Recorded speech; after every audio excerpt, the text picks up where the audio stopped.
Hi people, how you all doing? Welcome and welcome back to the channel. It is Sandra here and I am back again with another video, and today's video is from Charlie Kirk, and this is him crushing a woke pro-trans feminist leftist. That's a lot. The person is woke, the person is pro-trans, and the person is also a feminist leftist. That is a lot. Even just a woke individual is a whole lot.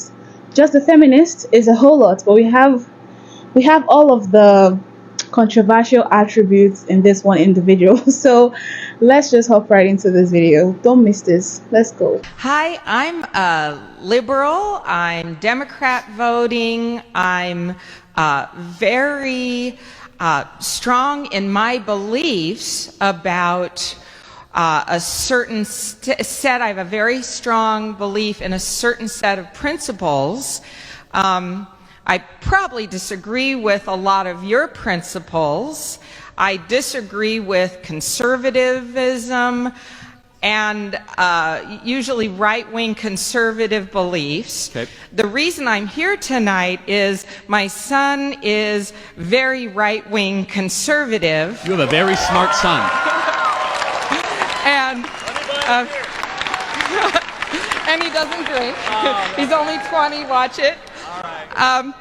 And the reason that I'm here is because I raised him to believe and think for himself, to look at both sides and come up with his own opinion. And he kind of didn't come up with Bernie. Okay, I can live with that, but I absolutely stand behind his right to think what he is free to think. And I don't need to break windows. That's not a model for what I believe in liberalism. There's a lot of liberals who are very upset about that. Good. So my question to you is, in my sense of accepting and loving my son, is different. He's my family. Mm-hmm. I also believe, for example, one example is LGBTQ adults, not trans kids. I'm going to get that argument. But LGBTQ adults who are happily in relationships and married, who are behind what they believe in, and it doesn't necessarily coincide with the Bible. It doesn't coincide with two genders. I believe that people have the freedom to express themselves, and they don't want to be in two genders. They have a different point of view because they looked at both sides. Well, they came up and they have the freedom to believe what they want. So how do you, my question to you is, how in your belief of two genders do you accept people who don't believe that? Well, yeah, I just asked the question. I would ask it of you. What is a woman? For me personally, I am a woman. And I believe but what is that? Don't answer the question with the question, like, what is the vocab term woman? Define it. That I align myself as a mother, and what the women in my life and the feminine values of being more relationship-oriented, less competitive, mothering, caring about someone ahead of myself. So those are values that feminist values that I believe in, and I believe I can be a woman. I don't have, I wasn't born with a male body, but I believe that I am a woman based on feminine principles. Those, like those, and those and other feminine principles. Under your view, somebody can choose to be what they want to be. Yes. Okay. Can I be a bobcat? Well, and more than that argument, I want to get more into no, this is important. Your belief. Let me ask you another question. Can I be whatever age I want to be? The response to that really is not exactly what my question's about. Well, you're asking about my view on the LGBT, and I'm getting there. I'm just trying to understand. And as an example, people who don't believe that there are two genders, just in general, I know. who are disagreeing with you. And you are one of those people, so I'm trying to get to some form of understanding and clarity. Okay. So do you think that having agreed upon objective reality on age is important? Yeah, but that's not within the concept of gender. Well, but why is that different? Why does reality stop when gender gets discussed? Because I'm not thinking about people of different ages. Why not? So if a 30-year-old thinks he's 14, he should be able to have sex with a 12-year-old, right? No, this is more about gender. Well, no, hold on. Well, but I have a limit. But gender is where does that limit come from, and why do you believe in the limit for age but not for biology? Because I feel that gender is an aspect of somebody they can believe in being able to be in more than one gender. I don't believe that age falls into that. I believe this is more about a gender that people are able to choose. You're saying, though, that gender is a personal feeling or belief that somebody has about their existence. Regardless, yes, within gender, there's some things that they don't like, being an animal or being 90. Right, but the moral premise of that is that your biology, your chromosomes, do not dictate your reality, correct? I don't know. Do I have to know the answer to that in order to honor the fact that somebody else believes that they are choosing to be a woman? Let me tell you why and what I believe. Do I have to agree with that? Well, not a matter of agreeing. In order to be able to identify gender. You can have whatever opinion you want, but the truth is what I'm trying to articulate. It doesn't matter what you believe. Somebody is born a man. They don't stop being a man if they appropriate womanhood. If I wore blackface right now, I don't become black. If a man decides to all of a sudden dress in a dress, he doesn't become a woman, nor should you force other people to reaccommodate society. If they want to think that in their private time or in their own mind, it's kind of weird and strange. I guess go ahead and do it. But that's not the debate we're having in America right now. The debate we're having, and I'd love your final thoughts on this, is a biological man is able to compete against biological women in NCAA sports and win the national championship in swimming. Do you think that's fair? I don't think that's not part of my personal beliefs.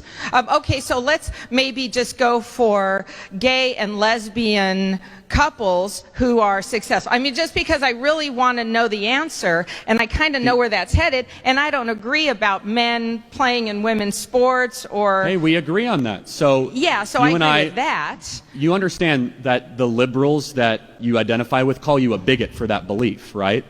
Not the liberals that are my friends, and not all liberals believe that. Yeah, that's shocking. I'd love to meet them. So, secondly, though, on the other part, they're all in their 60s. But let me, my friends. On the LGBT thing, and I want to get to as many questions as possible. Yeah.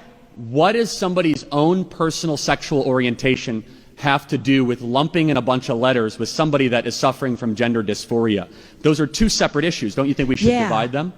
No, I think that there are people who have healthy homosexual relationships who identify that way, who aren't in favor of some of the gender You misunderstood problems. the question. What I'm trying to say is that for a while it was gay activism, and now it's LGBTQIA+. It just keeps on growing, and this kind of social contagion of left-wing activism. Let me just tell you my position very clearly. Okay, everybody's made in the image of God. That's my first premise. We all have a soul. You could disagree with that. The American founders believed every single human being had a soul, and that is a fact. I believe that marriage is an institution and a tradition that should be between one man and one woman. Marriage, in an ideal world, the state would have a limited role in that, but I don't believe that diluting or destroying the institution of marriage or the vocabulary or the truth behind it does it any justice for anybody. And you must understand what a word means and what is the purpose of that word. And having been married, I can understand that marriage is about opposites getting along to do something bigger than themselves.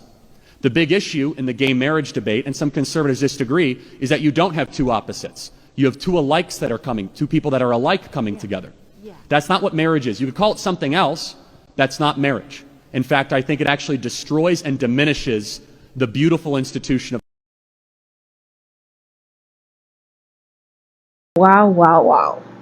I truly wish her son came with her. I truly wish, I don't know, I truly wish a lot of like different scenarios played a part right now, because how is her son a right wing conservative and she's everything she is. She's everything she said she is. Okay, so this is a whole lot, because I think this is okay. No, this is different. Yes, it's a whole lot, quite alright, but it's actually different for me, because every person I've been getting into, honestly, on this exact topic of transgenderism, LGBTQ community, pro trans, and all of that, right? Everybody I've been getting into so far has been college students, like people who I could excuse are still discovering themselves, understanding the society, embracing the society as it's evolving and all of that, right? I could excuse that, not necessarily mean that I could understand, and support their, school of thought or whatnot, right? But seeing it come from a mother that is aware of, would I say, the right way of thinking, that's aware of the rights, she chose to follow the path of being, what does she call herself again? Um, she followed the path of being woke pro trans. I'm just like, what? She said, oh, she doesn't agree with transgender male playing in biological female sports. And Charlie went on to say that based on what she believes in, people who believe in what she does believe in wouldn't see her as a committed person or whatnot. And she goes ahead to say, well, not with my friends who are like me. Like, are we talking like are we looking at the bigger picture, or she's really just speaking from her group of friends? Did she and her group of friends just feel like this is the way of life that they want to understand, or they want to advocate for, not necessarily trying to make people understand and make people see things from their perspective? Because I don't understand that response. Like, coupled with the fact that, I don't know, there's just something about the way she was presenting her question or presenting her responses, and also the fact that there was a switch up from when she took forever to drive at her question, I guess. Literally took like the whole video to get to her question. And when Charlie Kirk, and she started like having a little debate, she just, I don't know if you guys noticed it, but her tone changed. And I'm just like, why? Where did that come from? Why did that happen? Like, this is actually very puzzling. I have a lot of questions, to be honest, that I would love to ask her son, because I don't know how like two really contrast points of view are like in living in the same space. Very, very contrast, like very, very farly contrast. And I'm just wondering, what orientation did she get that made her stand for what she stands for, and what orientation did she pass on to her son, and did he get exposed to that made him, stand for what he stands for, basically. But I just really hope that at the end of the day, one of them influences the other, and I hope it's the positive that influences the other. You guys know what I mean by that, okay? But anyways, we did get into this. This was actually very different, in my opinion, as I already stated, because I do get into like the college students and all of that. But thank you guys so much for joining me. I want to know what you all think about this video. Please do not hesitate to give this video a big thumbs up if you did like it. Hit that subscribe button for more amazingly content as such, and up on to the very next one. Let's keep on staying safe and healthy. So bye.